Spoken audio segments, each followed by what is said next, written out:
तर नमस्कार मंडळी, मी यश कोतावडेकर स्वागत करतो तुमचं आपल्या हक्काच्या इंस्टा पेजला.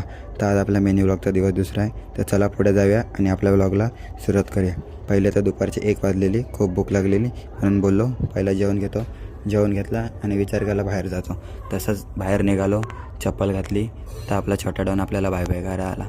मग त्याला बाय बाय केला आणि तसंच पुढे निघालो. बघतोय तर पुढे अक्षर बिरवटकर बसला आहे. बोलो काय करतो आहे? काहीतरी काम करत होता. जाऊन बघितलं काय काम करतो आहे तर काय आज पण माशांसाठीच छडी बनवत होतो. बोलो एक नंबरचा कातकरीच, किती मासे खाऊन खाशील? बोलतोय नाही, मासे खायचे आणि विकायचे. बोलो खायचे आणि विकायचे काहीतरी एकच कर. मग एक काम केला, गाडी घेतली, नदीवर गेलो. बघतोय तर आमच्या गावचा चॉकलेट बाई निखिल शिरशिवकर, त्याला हाय आणि बाय केला आणि तसंच गाडी वळवली आणि गेलो. बिरवाडीकडे जायत होतो.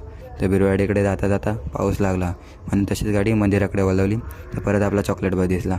चॉकलेट बायला परत बाय केला आणि आलो मंदिराकडे आलो. अथर्व बिरवटकर भेटला. अथर्व बिरवटकरला घेतला आणि मंदिरात गेलो. मंदिरात लहान पोरं खेळत होते. हा आपला टॉपर, नाद नाही करायचा कोणी, 1 नंबर आहे. तसंच पुढे गेलो तर लहान पोरं कबड्डी खेळत होते. तर त्यांना थोडा बघितला, मजा घेतली. एकामेकांचे तंगडे धरत होते, लय मजा आली. तसंच नंतर पुढे गेलो तर अथर्व देवलेकर ढोल वाजवायला लागला.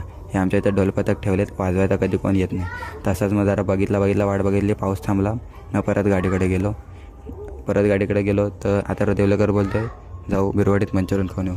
मग गाडी काढली, गाडी डायरेक्ट बिरवाडीकडे वळवली. मंचुरियन खायला जायचं होता. पैसे दोघांच्या खिशात नव्हते तरी पण गेलो. हा बघा बोलतो आहे माझ्याकडे नाही. मग काय केला काहीतरी जुगाड आणि मागवली मंचुरियन मागवली. खाते बघा कसा खाता बोलतो मस्त आहे. बोला फुकटाच आहे ना, चांगलाच लागणार. मग तशीच परत गाडी बोलावली घराकडे जायला. पोलीस भेटले. आजसाठी एवढंच. बाय बाय, भेटू.